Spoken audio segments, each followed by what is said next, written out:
Should taxpayers pay politicians to run for office?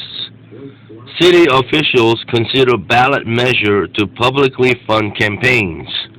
The Stranger, February 6, 2013. Unlike most local politicians seeking office, Seattle City Council member Mike O'Brien didn't announce his 2013 campaign for re-election at a large catered party packed with wealthy donors and union representatives. Instead, he announced his election bid 22 times last spring at small events held in living rooms, coffee shops, even after hours workspaces, and with each announcement came an unusual ask: just $10. I won't be accepting campaign contributions for amounts over $10 until I've raised $10,000 from 1,000 different people, O'Brien explained at the time. It took him 3 months to reach his goal. While O'Brien's $10 by $1,000 pledge may sound gimmicky, it could be the future of political fundraising in Seattle. The Seattle City Council is considering a system to publicly finance campaigns, a move that some argue could help balance the influence of money in local elections. Public financing encourages more candidates to run for office. It's been a successful program for us, explained Los Angeles City Ethics Commission Executive Director Heather Holt to a modest crowd of political nerds assembled at Seattle University on January 31st. We've seen more candidates. It's helped candidates raise issues and have a voice, and it allows the public to have a greater say in their election process.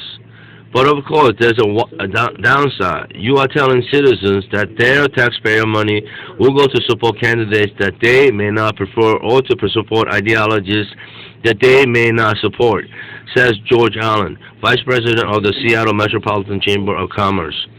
Allen says his business organization won't take a position on public financing campaigns until there's something to vote on. However, this framing mirrors that of business groups that have killed similar measures, most recently in Portland. However, this framing mirrors that of business groups that have killed similar measures, most recently in Portland.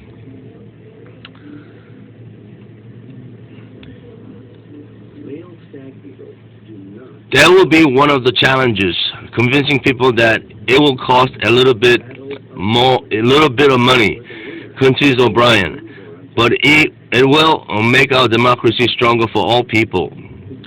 The push for publicly financed election campaigns in Seattle officially began last month when council members O'Brien, Sally Clark, Nick Licata asked the Seattle Ethics and Election Commission, SEEC, to update a 2008 report detailing public campaign finance options for Seattle. Seattle was ready to adopt a campaign finance reform measure that year, but shelved it during the economic crisis. The 2008 report identifies two viable models for Seattle financing candidate campaigns. One, a matching model. In this scenario, city council candidates would be asked to raise $10,000 in increments of $100 or less to qualify for $30,000 from the city. After that, the city will match donor amounts up to $250 on a 3-1 basis, 3-to-1 ratio basis, if the candidate had a challenger. A second scenario, a lump sum model. A lump sum model. In this scenario, tested last year by O'Brien, candidates who collected $10 from 1,000 registered voters will qualify for $30,000 from the city, 3-to-1. This will be followed by an additional $110,000 lump sum once a challenger enters the race. with another cash dump coming for those who make it through the primary. In 2011, the U.S. Supreme Court found that Arizona's lump sum model violated individuals' right to raise private funds. In 2011, the U.S. Supreme Court found that Arizona's lump sum model violated individuals' right to raise private funds from corporations. Seattle's model would need to be tweaked to ensure its constitutionality. Sell out to corporation. Supreme Court said it's illegal not to take money from corporations. Why publicly financed campaigns?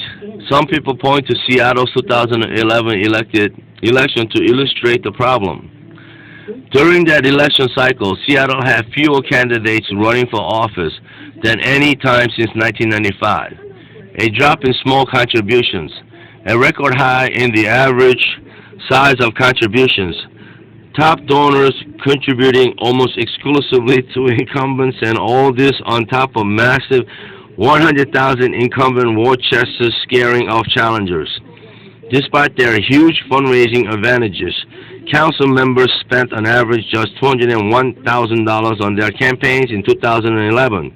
By contrast, both 2008 public financing models would cap contribution at $250,000, meaning participating candidates would have plenty of funds to launch viable campaigns.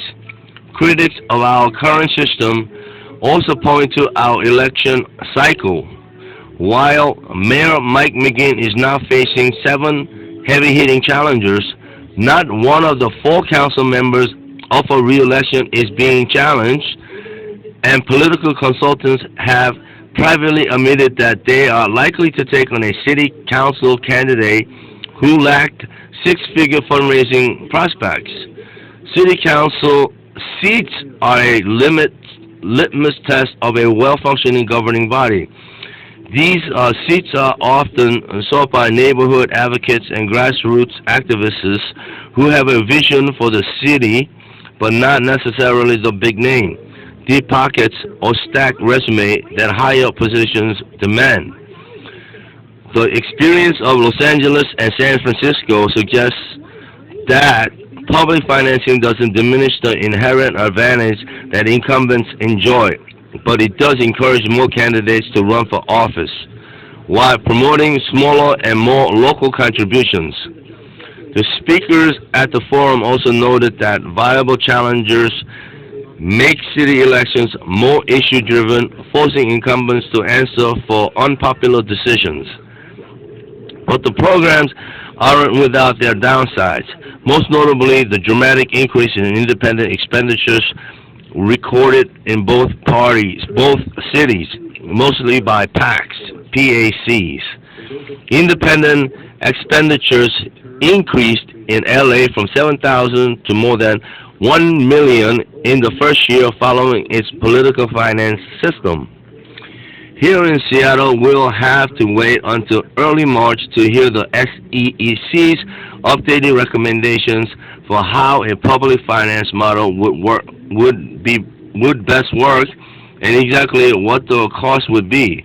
From there, the council will have to hash out the issue of how to put the $3 million plus annual price tag, most likely through a property tax levy or the city's general fund, and of course convince voters that it's worth the price.